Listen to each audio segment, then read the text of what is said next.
नमस्कार जी, मैं डाइटिशियन लीना शर्मा ਤੇ doctor Sushil Kotru Max hospital Bathinda ਤੋਂ ਅੱਜ ਤੁਹਾਡੇ ਸਾਹਮਣੇ ਫਿਰ ਹਾਜ਼ਰ ਹਾਂ ਦਰਸ਼ਕਾਂ ਦੀ ਡਿਮਾਂਡ ਦੇ ਉੱਤੇ ਆਪਣਾ ਨਵਾਂ ਟੌਪਿਕ ਲੈ ਕੇ ਕਿ ਹੁਣ ਸ਼ੂਗਰ ਦੇ ਵਿੱਚ ਇਲਾਜ ਕਿੱਦਾਂ ਦਾ ਹੋਣਾ ਚਾਹੀਦਾ ਹੈ ਕਿਉਂਕਿ ਅਸੀਂ ਪਿਛਲੀ ਵੀਡੀਓ 'ਚ ਜਿਵੇਂ ਡਿਸਕਸ ਕੀਤਾ ਸੀਗਾ ਕਿ ਖਾਣਾ ਪੀਣਾ ਕਿੱਦਾਂ ਦਾ ਹੋਣਾ ਚਾਹੀਦਾ ਹੈ। ਅਗਲੀ ਵੀਡੀਓ 'ਚ ਇਹ ਵੀ ਡਿਸਕਸ ਕਰਾਂਗੇ ਕਿ ਸੈਰ ਕਸਰਤ ਜਾਂ ਫਿਜ਼ੀਕਲ ਐਕਟੀਵਿਟੀ ਕਿੱਦਾਂ ਦੀ ਹੋਣੀ ਚਾਹੀਦੀ ਹੈ।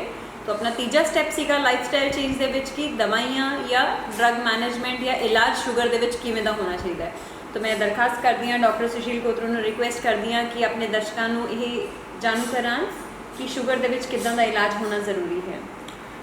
जैसे मैडम ने कहा कि डायबिटीज़ का जो कॉर्नरस्टोन ट्रीटमेंट है वो परहेज़ या जो आपको खान पीन के बारे में जानकारी दी गई है। पहली जो वीडियो सेशंस हमारे हुए हैं और फिज़िकल एक्टिविटी या एक्सरसाइज के बारे में जानकारी दी गई है, वो कॉर्नरस्टोन है ट्रीटमेंट का। उसके साथ जो है मेडिकल मैनेजमेंट एक तो होती हैं दवाइयाँ जो टेबलेट्स के बारे में हम इलाज करते हैं पेशेंट्स का। उसके साथ इंसुलिन के बारे में जो इंसुलिन का ट्रीटमेंट होता है जो या तो सिरिंजेस के द्वारा दी जाती हैं या इंसुलिन पेन्स आते हैं, पेन्स के थ्रू दी जाती हैं या पम्प्स भी आ गए, नई तकनीका जो है इसके थ्रू दी जाती है। पहले हम टेबलेट्स के बारे में बता देंगे आपको। जो शुगर की दवाइयाँ हैं, टेबलेट्स हैं, गोलियाँ हैं जिसको बताई जाती हैं पंजाबी के लैंग्वेज में। दवाइयाँ जड़ी आती हैं शुगर की, साढ़े को अभी दवाइयाँ नवी भी आई हैं जिसके साथ हम इलाज करते हैं पेशेंट्स को। बहुत सारी गलत फहमियाँ हैं, शक हैं, लैक ऑफ अवेयरनेस है दवाइयों के बारे में। पहले हम कोशिश करेंगे हम उन गलत फहमियों को दूर करने की दवाइयों के बारे में कि जड़ी दवाइयाँ असी शुगर के बारे में इलाज करते हैं, शुगर को कंट्रोल करने के लिए हम इलाज करते हैं। आम तरीके की जो गलत फहमियाँ हैं पेशेंट्स जो सारे को लाते हैं, you might be knowing that you are working in the same department where I am working, where thousands of patients with us. जो कॉमन जो क्वेरीज होती हैं पेशेंट्स की, पहली क्वेरी यही होती है डॉक्टर साहब ये जो शुगर की बीमारी है असी तो परहेज सैर कर रहे हैं, सारा शुगर फिर भी कंट्रोल नहीं हो रहा है, सानू तुसी दवाइयाँ चालू करी हो, ये टेबलेट चालू करी हो, दवाइयाँ सानू कब तक लेनी पाओगी, ये दवाइयाँ तुसी बंद कब करोगे। बिल्कुल। तो सानू समझना पाओगा अलग अलग तरीके का डायबिटीज़ है। अगर किसी पेशेंट को टाइप 1 डायबिटीज़ है तो सारा जो पहला वीडियो सेशन है, जिन पेशेंट्स ने उनको उस वीडियो को ऑलरेडी ऑब्ज़र्व किया होगा या व्यू किया होगा, उसमें हमने बताया है कि जो टाइप 1 डायबिटीज़ है उन पेशेंट्स को इंसुलिन लेना पड़ेगा। या लाडा डायबिटीज़ है, लाडा मीन्स जिसमें इंसुलिन एब्सोल्यूट डिफिशिएंसी है, इंसुलिन बन नहीं रहा है, उनको इंसुलिन लेना होगा। तो इंसुलिन ही चालू रखना पड़ेगा। उनको इंसुलिन की डेफिशिएंसी है, एब्सोल्यूट डेफिशिएंसी है, इंसुलिन बन नहीं रहा तो इंसुलिन ही लेना पड़ेगा। तो पहले हमें देखना पड़ेगा कि कौन सा टाइप ऑफ डायबिटीज़ है, उसके हिसाब से हम ट्रीटमेंट डिसाइड करते हैं। इंसुलिन के बारे में हमारा अलग से वीडियो सेशन है, तो आपको व्यू करना पड़ेगा और देखना पड़ेगा, तो समझना पड़ेगा इंसुलिन के बारे में प्रॉपर ट्रीटमेंट क्या है। हम अब इस सेशन में खाली हम टेबलेट्स के बारे में डिस्कस करेंगे और टेबलेट्स के बारे में सारी जानकारी देंगे। टाइप 2 डायबिटीज़ जो है, टाइप 2 डायबिटीज़ में हम टेबलेट्स का इस्तेमाल करते हैं। टाइप 2 डायबिटीज़ में मेन 2 डिफेक्ट हैं कि एक तो इंसुलिन काम प्रॉपरली नहीं करा, इंसुलिन की कमी हुई है बॉडी में। हम टेबलेट से इंसुलिन का काम चंगा कराने की कोशिश करें और इंसुलिन निकालने की कोशिश करें। उसके साथ और जगह पे भी प्रॉब्लम्स आ रही हैं, जैसे किडनी में भी प्रॉब्लम आ रही है और भी मल्टीपल जगह पे प्रॉब्लम्स आ रही हैं जिसकी वजह से खून में शुगर का लेवल ज़्यादा है। तो हम टेबलेट जो आजकल नवी आई हैं जो मल्टीपल जगह पे काम कर रही है, पैनक्रियाज पे काम कर रही है, फैट पे काम कर रही है, किडनी पे काम कर रही है, अंतड़ियों में आंतों पे काम कर रही है और शुगर को कंट्रोल कर रही है। तो मल्टीपल दवाइयाँ सारी को लाई हैं, नवी दवाइयाँ भी आई हैं जो चंगी दवाइयाँ भी हैं जो शुगर कंट्रोल के साथ साथ किडनी को भी फ़ायदा कर रही हैं और हार्ट को भी फ़ायदा कर रही हैं, ऐसी नई दवाइयाँ हैं। तो पहला जो कॉमन क्वेश्चन पेशेंट का हमारे पास आता है, डॉक्टर साहब ये दवाइयाँ तो उसी बंद कब करो। पहली बात है diabetes is a controllable disease, इसको हम ऐसी कंट्रोल कर सकते, क्योरेबल नहीं है। क्योंकि जड़ी इंसुलिन बनाने की सेल जब साढ़े को पहली बार शुगर का पेशेंट साढ़े को आता है, जब रिसेंटली डायग्नोज होता है टाइप 2 डायबिटीज़ की असी गल कर रहे हैं, 60 to 70% इंसुलिन बनाने की सेल्स ऑलरेडी मर चुकी होती हैं, असी उन सेल्स को जिंदा नहीं कर सकते हैं। तो साड़ी दवाइयां नाल असी शुगर को कंट्रोल कर सकते हैं, वो दवाइयां बंद नहीं हो सकती है। तो कंट्रोलेबल डिजीज़ है, दवाइयां पेशेंट को लेनी पड़ेगी, शुगर को कंट्रोल करना पड़ेगा। क्योंकि असी शुगर को कंट्रोल नहीं कर सकते, लेवल में नहीं रख सकते, तो आगे जाके पेशेंट की गुर्दे नो नुक्स पड़ेगा, ब्रेन स्ट्रोक का खतरा है, हार्ट अटैक का खतरा है, पैर कटने का खतरा है, सारी बॉडी को नुक्स पड़ेगा, सारे ऑर्गन्स खराब होंगे। तो sugar diabetes is a controllable disease. परहेज़, सैर और दवाइयाँ तीनों नाल का असी अमल में लाएंगे तो असी शुगर को कंट्रोल रखेंगे और भविष्य में heart attack, stroke, kidney failure और पैर कटने से असी पेशेंट को बचाने की कोशिश कर सकते हैं। यानी कि आप ये कहना चाहते हैं कि सिर्फ इसे कंट्रोल किया जा सकता है, ख़त्म नहीं कर सकते? नहीं, एक तरीका है कि जो पेशेंट्स डायबिटीज़ के साथ मॉर्बिड ओबेसिटी के साथ आते हैं, जिनका वेट बहुत ज़्यादा है, शुरुआती में अगर उनका मेन डायबिटीज़ का रीज़न है मॉर्बिड ओबेसिटी, मोटापा बहुत बहुत ज़्यादा है, उनमें एक तरीका है जिसको हम बोलते हैं बेरियाट्रिक सर्जरी। उनमें एक वेट लॉस सर्जरी का तरीका है। तो उनमें मोटापे की वजह से insulin is not working properly, insulin तरीके ना काम नहीं कर रहा, वेट की वजह से, ओबेसिटी की वजह से, एडिपोसिटी की वजह से, मोटापे की वजह से। अगर सर्जरी से, वो एक बेरियाट्रिक सर्जरी है, पेट की एक सर्जरी है जो दूरबीन नाल की जाती है, अलग अलग तरीके की सर्जरी हैं, वेट लॉस की जाए तो हो सकता है उनको रेमिशन में लाया जा सकता है और उनकी दवाइयाँ बंद होगी और डाइट को फॉलो फिर भी करना पड़ेगा, एक्सरसाइज और डाइट को फॉलो करना पड़ेगा, उनमें दवाइयाँ बंद हो सकती है, उसको हम रेमिशन बोलते हैं, क्योर नहीं बोल सकते हैं। तो ये एक तरीका है bariatric surgery. But otherwise routine patient को हम कंट्रोल कर सकते हैं परहेज, सैर और दवाइयों के साथ, और इसको हम ये नहीं बोल सकते हैं डायबिटीज़ को ख़त्म नहीं कर सकते। यानी कि शुगर की दवाई भी ज़िंदगी पर चलेगी, ख़त्म नहीं होएगी, बंद नहीं होएगी। काफ़ी पेशेंट्स ये भी कह देंगे आपने कि जिमें शुगर तो मेरा कंट्रोल आ गया सीगा, मेरा तो शुगर ठीक हो गया सीगा, मैंने दवाई बंद कर दी। तो यानी कि वो भी गलत है, शुगर कभी भी ठीक नहीं होएगा।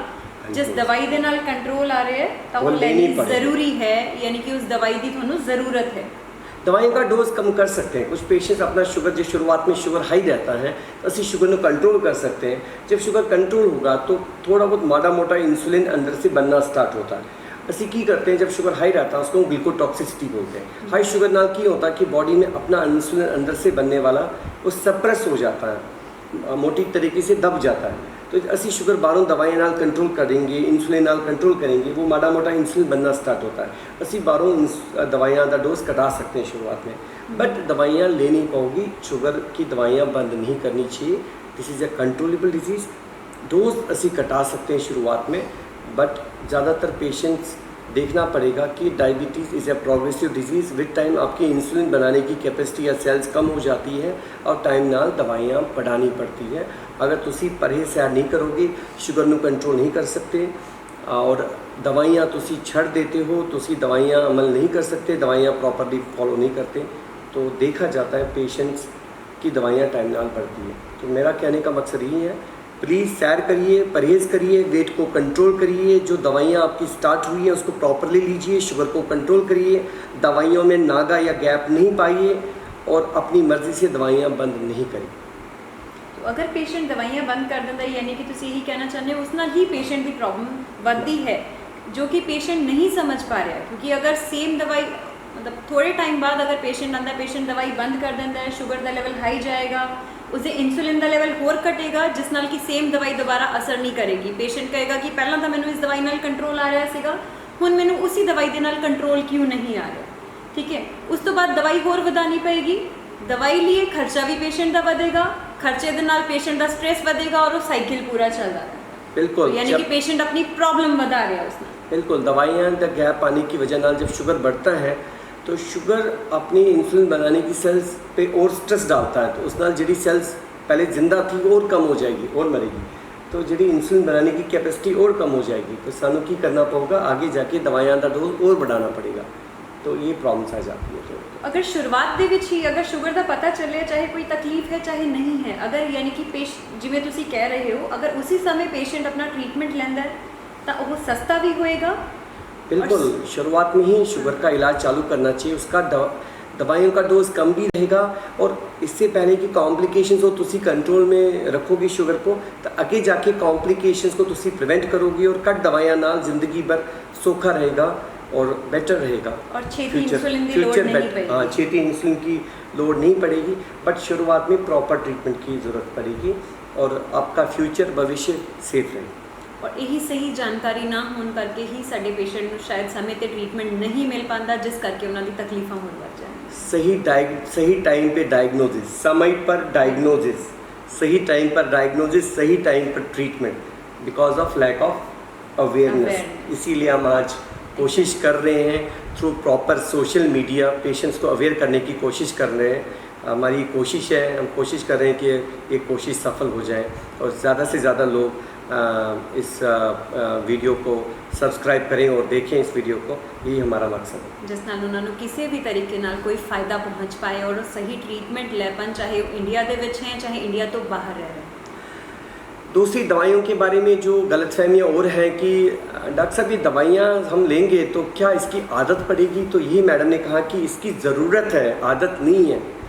सारे शरीर में कोई डिफेक्ट है तो सानू की करना पड़ेगा, दवाइयाँ नाल सारे डिफेक्ट को ठीक करना पड़ेगा, सही ताले की सही चाबी लगानी पड़ेगी कि सारा शरीर ठीक रहेगा।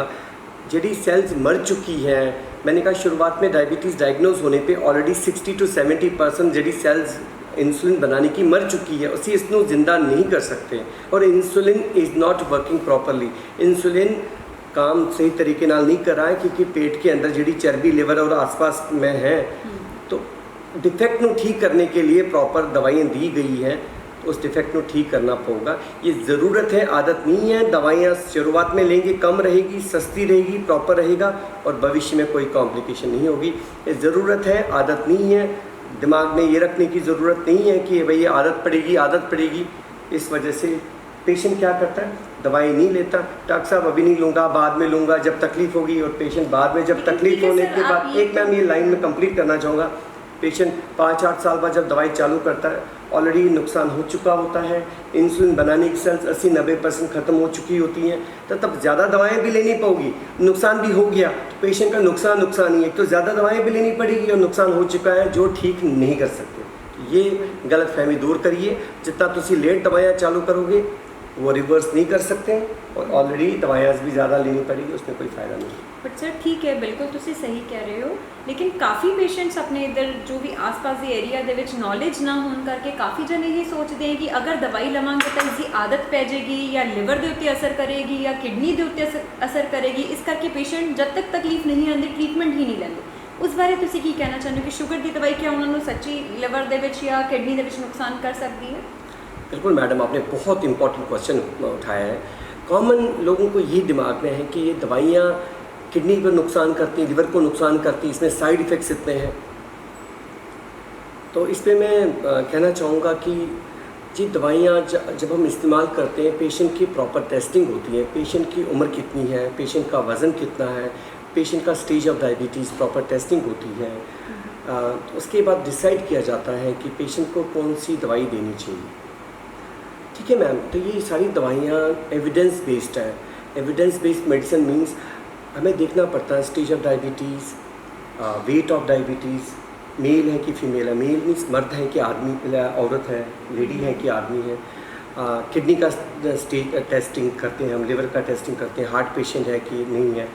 उसके बाद देखी जाती है कि किस पेशेंट को किहड़ी दवाइयाँ देनी पड़ेगी, जिस नाल पेशेंट का फ्यूचर सेफ्टी देखी जाती है। एक एग्जाम्पल है मोटी तरीके से आम जनता के लिए। अब एक पेशेंट जिसका वेट ज़्यादा, हम चाहेंगे वैसी दवाई यूज़ की जाए जिससे उनका वेट लॉस भी हो, शुगर कंट्रोल हो। एक किडनी पेशेंट्स में किडनी में पहले से नुक्स है या किडनी में कोई प्रॉब्लम है, ऐसी दवाई देंगे जो शुगर भी कंट्रोल करे, किडनी को फ़ायदा करे, नुकसान नहीं करे। एक पेशेंट है जिनको डायबिटीज़ है, पहले से लिवर में प्रॉब्लम है, वो लिवर में प्रॉब्लम डायबिटीज़ भी हो सकता है, काला पीलिया नाल भी हो सकता है, किसी और वजह नाल भी हो सकता है। वैसी दवाई दी जाए जो शुगर भी कंट्रोल हो, लिवर को नुकसान नहीं करे, फ़ायदा करे। तो ये प्रॉपर दवाई दी जाएगी। मैंने वही कहा कि प्रॉपर टेस्टिंग के बाद, प्रॉपर पेशेंट सिलेक्शन के बाद, तो ये दवाइयाँ, इनमें प्रॉपर रिसर्च वर्क होता है। पहले एनिमल स्टडीज़ पे, जिसको हम एनिमल स्टडीज़ बोलते हैं, अलग स्टडीज़ होती है, फेज़ 1, फेज़ 2, फेज़ 3 स्टडीज़ में प्रॉपर इनके सेफ्टी देखी जाती है, हार्ट की safety, cardiac safety, renal safety, proper safety देखी जाती है। प्रॉपर एविडेंस होता है इनकी एफिकेसी का कि फ़ायदा करेगी नहीं करेगी, सेफ्टी देखी जाती है।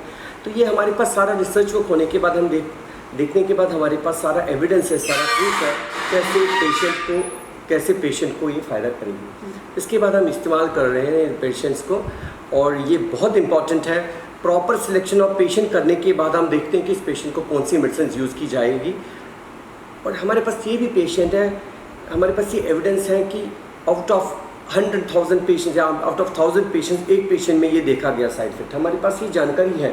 अगर कोई पेशेंट हमारे पास आता है, डॉक्टर साहब मुझे ये प्रॉब्लम हो रही है, तो हमारे पास ये रिसर्च वर्क है किसी पेशेंट को ये प्रॉब्लम हो सकती है, तो हम ये देख सकते हैं इस पेशेंट को ये प्रॉब्लम होती है, हम इसको चेंज करके दूसरी मेडिसिन कर सकते हैं। तो we have proper evidence, proper proof, proper knowledge, proper information.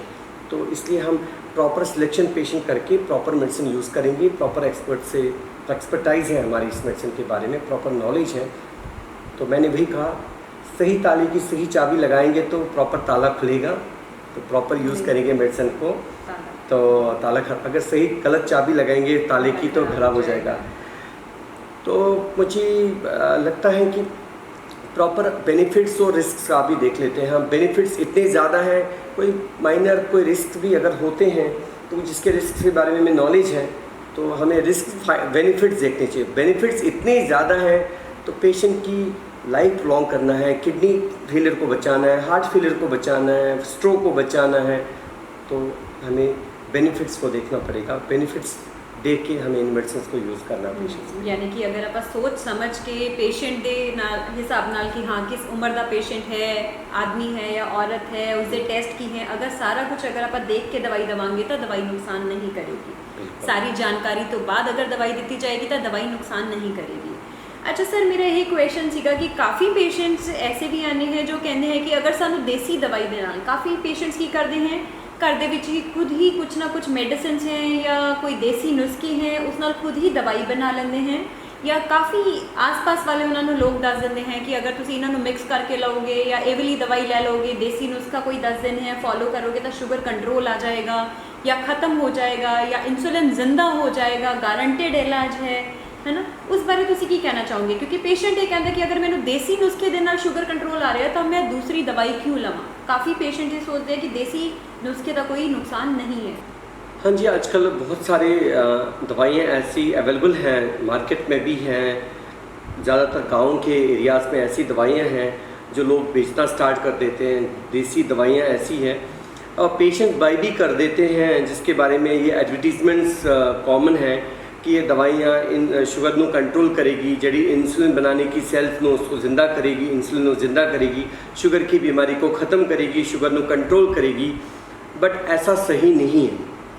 यदि इंसुलिन बनाने की सेल जो मर चुकी हैं क्या इसको ज़िंदा नहीं कर सकते? कॉमन दिमाग में रखनी चाहिए बात, जो इंसान मर चुका है क्या उसको ज़िंदा कर सकते? नहीं कर सकते। जड़ी इंसुलिन बनाने की सेल्स मर चुकी है उन्होंने ज़िंदा नहीं कर सकते देसी दवाइयाँ खाने की से। तो सानू समझना पाऊगा किसी शुगर को कंट्रोल कर सकते हैं, नाल सानू समझना पाऊगा ऐसी कोई देसी नुस्खे ऐसी अपनाते हैं, माड़ा मोटा शुगर कंट्रोल भले ही हो जाए, थोड़ा बहुत शुगर कम हो जाए, लेकिन सानू समझना पाऊगा क्या ये दवाइयाँ किडनी के लिए सेफ़ है? किडनी मीन्स गुर्दे के लिए सेफ़ है? क्या ये दवाइयाँ लिवर के लिए सेफ़ है? क्या ये हार्ट के लिए, बॉडी के लिए सेफ़ है? ये दवाइयाँ अंदर जाने के बाद, शरीर में जाने के बाद हो सकता है कि थोड़ा बहुत शुगर कम हो भी जाता हो। सानू ये नहीं पता कि काम कैसे करती है ये दवाइयाँ, बॉडी के अंदर से बाहर कैसे निकलेगी, लिवर के ज़रिए निकलेगी या किडनी के ज़रिए निकलेगी, और अंदर जाके कैसे काम करती है, कैसे शुगर को कंट्रोल करती है और गुर्दे लिवर पे क्या नुकसान करती है, सानू कोई पता नहीं। तो पहले सानू कोई एविडेंस नहीं है, कोई प्रूफ नहीं है इनकी सेफ्टी के बारे में। किडनी हार्ट की सेफ्टी के बारे में कोई एविडेंस नहीं है, बॉडी के बारे में कोई सेफ्टी के बारे में एविडेंस नहीं है, लॉन्ग टर्म सेफ्टी के बारे में कोई एविडेंस नहीं है, सानू कोई टेस्टिंग नहीं है, कोई एविडेंस नहीं है, और एफिकेसी के बारे में, शुगर लोअरिंग एफिकेसी के बारे में कोई एविडेंस नहीं है। और इसको अगर कंपैरिजन करेंगे बाकी मेडिसिन जो हम यूज़ कर रहे हैं, जो एलोपैथिक मेडिसिन के बारे में एविडेंस यूज़ करेंगे, सानू जड़ी दवाइयाँ असी यूज़ करें पेशेंट्स को शुगर के बारे में, शुगर लोअरिंग के बारे में, शुगर कंट्रोल के बारे में, सारी जड़ी एलोपैथिक मेडिसिन के हैं ये टाइम टेस्टेड मेडिसिन हैं। इसके बारे में हमारी सारी ट्रायल्स होती हैं, फेज़ 1, फेज़ 2, फेज़ 3 ट्रायल्स होती है। पहले एनिमल स्टडीज़ होती है, एनिमल स्टडीज़ मीन्स पहले जीव जंतुओं पे टेस्टेड होती है। पहले देखा जाता है एफिकेसी, क्या ये शुगर कम करती है, नाल देखी जाती है सेफ्टी, क्या ये सेफ़ है। सेफ्टी सब जगह देखी जाती है, किडनी की सेफ्टी, लिवर की सेफ्टी, हार्ट की सेफ्टी, सारी सेफ्टी देखी जाती है। और साथ में ये फिर वॉलंटियर्स में यूज़ की जाती है। तो फिर ये सारी ट्रायल्स होने के बाद फिर ये मार्केटिंग में आ जाती हैं, जो पेशेंट्स में यूज़ की जाती है। फिर पोस्ट मार्केटिंग स्टडीज़ या फार्मिको विजिलेंस भी की जाती हैं कि पेशेंट्स में यूज़ करने के बाद भी अगर कोई नया कोई एडवर्स इफेक्ट या साइड इफेक्ट आ जाता तो असी ऑब्जर्व करते हैं पेशेंट में ऐसा कोई आ जाता है तो असी फिर प्रॉपरली रेगुलेटरी अथॉरिटी को रिपोर्ट करते हैं। ठीक है, तो एक कंप्लीट विजिलेंस होता है, प्रॉपरली असी अंडर सुपरविजन इस मेडिसिन को यूज़ करते हैं। तो मीन्स प्रॉपर मेडिसिन जो हम यूज़ कर रहे हैं पेशेंट के बारे में, तो सानू सारी जानकारी है, नॉलेज है, अवेयरनेस है मेडिसिन के बारे में, और टारगेटेड अप्रोच है ये, है ना? तो अगर कोई पेशेंट हमें रिपोर्ट करता है कि कोई एडवर्स इफेक्ट के बारे में, कोई प्रॉब्लम के बारे में, सानू ज़्यादातर जानकारी इस दवाई के बारे में इसे यूज़ करने के बाद कि अगर किसी आउट ऑफ 1000 पेशेंट एक पेशेंट कोई एडवर्स इफेक्ट आता भी है, ज़्यादातर हमें जानकारी ये एडवर्स इफेक्ट आ सकता है किसी पेशेंट में। अगर पेशेंट साढ़े को वापस आता है कि डॉक्टर साहब मैंने ये तकलीफ हो रही है, तो हो सकता है ड्रग की वजह से हो रहा है, दवाई की वजह से हो रहा है, ऐसी दवाई को स्टॉप करके दूसरी दवाई कर सकते हैं, क्योंकि सानू एक्सपेक्टेड है दवाई नाल ऐसा हो सकता है। एट पार अगर कोई दवाई आयुर्वेदिक दवाई है या कोई भी दवाई जो देसी दवाई ऐसी यूज़ कर रहे हैं जिसके बारे में सानू कोई जानकारी नहीं, नॉलेज नहीं, कोई एविडेंस नहीं, कोई प्रूफ नहीं, अंदर जाके कैसे काम करेगी, क्या एडवर्स इफेक्ट होगा, क्या साइड इफेक्ट होगा, कैसे काम करेगी, कैसे शुगर कम करेगी, और अंदर जाके कोई भी नुकसान करेगी, कोई एडवर्स इफेक्ट करेगी, तो पेशेंट को किडनी लिवर को क्या नुकसान करेगी, सानू कोई जानकारी नहीं, शुगर कैसे कम करेगी, सानू कोई एविडेंस नहीं, कोई प्रूफ नहीं है। तो एक कॉमन सेंस है, असी कोर्ट में जाके कोई केस जीतते हैं तो सानू कोई एविडेंस तो चाहिए, कोई प्रूफ तो चाहिए। तो कोई मशीन में कोई पुर्जा खराब हो तो दूसरा पुर्जा लगा सकते हैं, लेकिन साड़ी शरीर साड़ी बॉडी है, तो सानू ऐसी कोई दवाई इस्तेमाल नहीं करनी चाहिए जिसके बारे में सानू कोई जानकारी नहीं, कोई रिसर्च नहीं, कोई एविडेंस नहीं, कोई प्रूफ नहीं है। मुझे लगता है कि मेरा पर्सनल व्यू पॉइंट ये है, थिंकिंग ये है कि सानू ऐसी दवाइयाँ इस्तेमाल करनी चाहिए जिसके बारे में सानू सारी जानकारी, एविडेंस है, प्रूफ है, टेस्टेड है, एक्सपेरिमेंटेड है, तो वही इस्तेमाल करनी चाहिए। दूसरी चीज़, थोड़ी बहुत साइड इफ़ेक्ट्स, एडवर्स इफेक्ट होते हैं हर किसी चीज़ के साथ, और बेनिफिट्स तो हमें इसको बैलेंस देखना चाहिए। बेनिफिट्स इतने ज़्यादा हैं, साइड इफ़ेक्ट्स थोड़ी सी मिनिमल है, तो बेनिफिट्स तो ओवरवे साइड इफ़ेक्ट्स। बेनिफिट्स इतने ज़्यादा है, साइड इफ़ेक्ट्स ऑलमोस्ट बिल्कुल मिनिमल है, तो बेनिफिट्स को देखना चाहिए, तो वो फेवर में ज़्यादा है, तो इसलिए तो इन मेडिसिन को यूज़ करना चाहिए। बेनिफिट्स लाखों हैं, फ़ायदेमंद हैं, तो बैलेंस को देखना चाहिए, बैलेंस किस ओर जाता है। एक एग्जाम्पल मैं देता हूँ कॉमन पर्सनस के लिए, कॉमन पेशेंट्स के लिए, जनरल मासेस के लिए। हम अब गाड़ी ड्राइव करते हैं, हमें किसी डेस्टिनेशन पे जाना है, गाड़ी ड्राइव करते हैं, बाहर जाते हैं, कहीं डेस्टिनेशन पे जाना है, गाड़ी ड्राइव करते हैं, ऑन रोड में थोड़ा रिस्क तो है ना, क्या हम गाड़ी ड्राइव करना छोड़ देंगे, घर से बाहर जाना छोड़ देंगे? नहीं छोड़ेंगे ना, और डेस्टिनेशन पे तो जाना है, पहुँचना तो है। तो यही एग्जाम्पल है। तो बट मैं चाहूँगा कि प्रॉपर मेडिसिन वही यूज़ करना चाहिए जो एविडेंस बेस्ड है, जिसके बारे में हमें जानकारी है, नॉलेज है, एक्सपेरिमेंटेशन है, प्रूफ है, स्टडीज़ है, एविडेंस बेस्ड है, बनस्बत की वो दवाई है जिसके बारे में हमें कोई जानकारी नहीं, कोई प्रूफ नहीं, कोई एविडेंस नहीं, कोई एनिमल स्टडीज़ नहीं है, जो अंदर जाके क्या काम करेगी सानू कोई जानकारी नहीं है। या तो रब से पूछना पड़ेगा, या सारा कोई कांटेक्ट हो रब के साथ डायरेक्टली कि वही बता पाएगा हमें कि कैसे काम करेगी, क्या रिस्क है, क्या बेनिफिट्स है। तो हमें एविडेंस बेस्ड मेडिसिन यूज़ करना पड़ेगा, और आपका हक बनता है जिस डॉक्टर के पास आप जाते हैं, जो ट्रीटमेंट लिखता है, जो मेडिसिन आप एडवाइस करता है, उनसे सारी जानकारी ले सकते हैं। ये मेरा कहने का मकसद है इन मेडिसिन के बारे में। तो आप प्रॉपर मेडिसिन यूज़ करिए, from a proper expert, from a proper centre, और under guidance, after proper testing. तो मुझे नहीं लगता कोई ऐसा कोई रिस्क है आपको प्रॉपर मेडिसिन लेने के साथ। आप प्रॉपर एक्सपर्ट से मेडिसिन दीजिए, कोई प्रॉब्लम नहीं है मेडिसिन के साथ।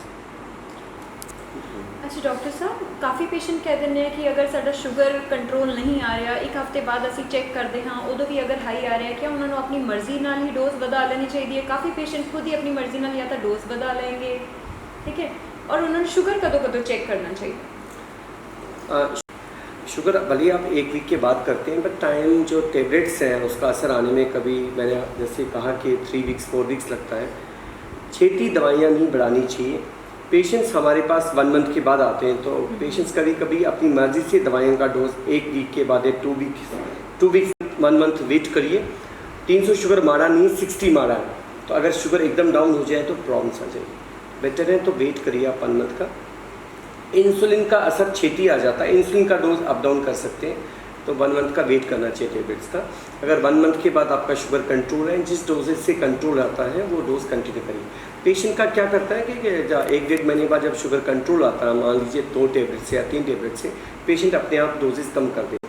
अपनी मर्जी से डोज नहीं बढ़ाना चाहिए, और पेशेंट कुछ 1-2 हफ्ते बाद जैसे कंट्रोल नहीं आता, डॉक्टर चेंज कर देता है, तो टेबलेट्स का असर आने में टाइम लगता है। तो आप हर 1-2 महीने बाद 1-2 हफ्ते बाद डॉक्टर चेंज नहीं करेंगे, और 1-2 हफ्ते बाद अपनी मर्जी से दवाइयों का डोज नहीं बढ़ाना चाहिए। ये 2-3 चीज़ें इंपॉर्टेंट है। दूसरे में हम ये भी देखते हैं कि शुगर की दवाइयाँ ऐसी हो जो शुगर भी कंट्रोल हो, वेट गेन नहीं हो, वज़न नहीं बढ़ना चाहिए, हार्ट को फ़ायदा भी हो नुकसान भी ना हो, किडनी को नुकसान भी ना हो फ़ायदा भी हो, तो ऐसी दवाइयाँ भी आ गई हो, और जिसमें हाइपोग्लाइसीमिया का रिस्क कम हो, शुगर डाउन नहीं हो, तो कुछ ऐसी दवाइयाँ भी नहीं हो। तो कुछ लोग ऐसे होते हैं जो टूरिंग जैसा ट्रीटमेंट सेट करते हैं, तो बहुत सारे फैक्टर्स इंपॉर्टेंट है डायबिटीज़ मैनेजमेंट में, तो सारी चीज़ें इंपॉर्टेंट है जब हम पेशेंट का ट्रीटमेंट स्टार्ट करते हैं। तो ये इंटर इंडिविजुअल वेरिएशंस है, और एफोर्डेबिलिटी इंपॉर्टेंट है।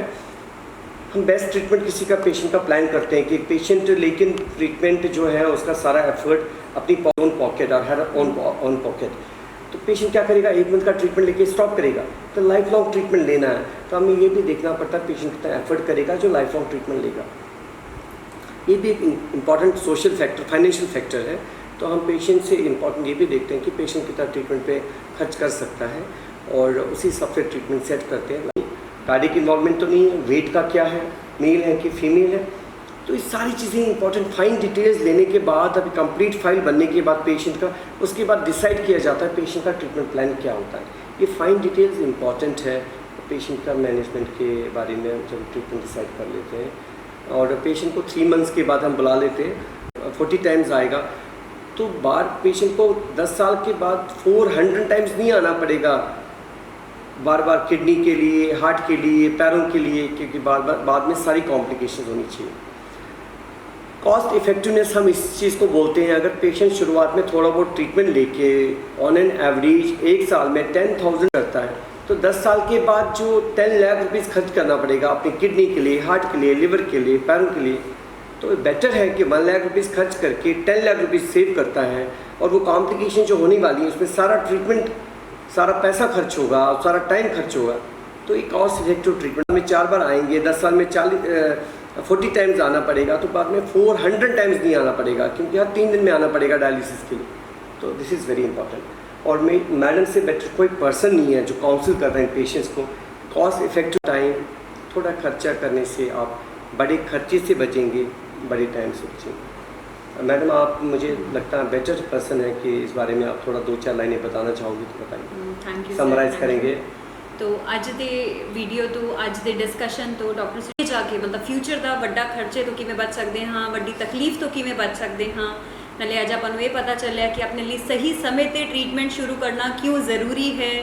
ਦਵਾਈਆਂ ਦਾ ਕੋਈ ਨੁਕਸਾਨ ਤਾਂ ਨਹੀਂ ਹੈ, अगर आप कोई दवाई ले रहे हैं उसकी कोई आदत तो नहीं पएगी, बंद होएगी कि नहीं होएगी, थोड़ी काफ़ी जानकारी मिली होएगी तुहानू अज बहुत सारी।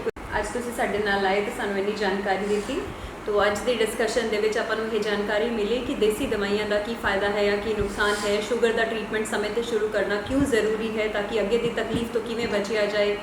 तो सिंपल लैंग्वेज आप ये कहना चाहते हैं कि अज का कितना छोटा खर्चा कल की वड्डी बीमारी ते वड्डे खर्चे तो आपां नू बचा सकता है। तो असीं नवीं वीडियो दे नाल